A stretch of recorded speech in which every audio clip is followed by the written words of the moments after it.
നടനും ബി.ജെ.പി. നേതാവുമായ കൃഷ്ണകുമാറിന്റെ കഞ്ഞി പരാമർശം സമൂഹമാധ്യമങ്ങളിൽ കെട്ടടങ്ങിയതിന് പിന്നാലെ പുതിയ പരാമർശവുമായി മകൾ ദിയ കൃഷ്ണ. ലണ്ടനിൽ അവധി ആഘോഷിക്കുന്നതിനിടയിൽ ദിയ പറഞ്ഞ വാക്കുകളാണ് വിമർശനത്തിനിടയാക്കിയത്. ലണ്ടനിലെ ഒരു പാർക്കിൽ പ്രാവുകൾക്ക് കൃഷ്ണകുമാർ തീറ്റ കൊടുക്കുന്നതിനിടെയാണ് ദിയയുടെ വിവാദ പരാമർശം. ഇനി ഇവർക്ക് മണ്ണിലിട്ട് കൊടുത്തുവെന്ന് പറഞ്ഞ് അതൊരു പ്രശ്നമാകുമോ? വീട്ടിൽ നിന്നൊരു പ്ലേറ്റ് കൊണ്ടുവരാമായിരുന്നു. ചിലർക്കൊക്കെ ഇത് ചിലപ്പോൾ ഫീലാകും എന്നായിരുന്നു ദിയയുടെ വാക്കുകൾ.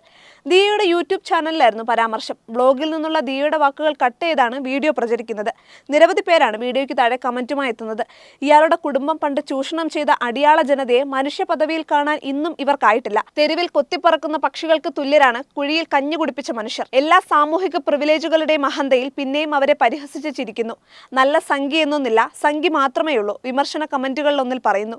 ചെറുപ്പകാലത്ത് വീട്ടിൽ പറമ്പിൽ പണിയെടുക്കാനെത്തുന്ന പണിക്കാർക്ക് കുഴി കുത്തി കഞ്ഞി കൊടുത്തിരുന്നെന്നും അത് കാണുമ്പോൾ കൊതി തോന്നിയിരുന്നെന്നും കൃഷ്ണകുമാർ പറഞ്ഞതാണ് വിവാദമായത്.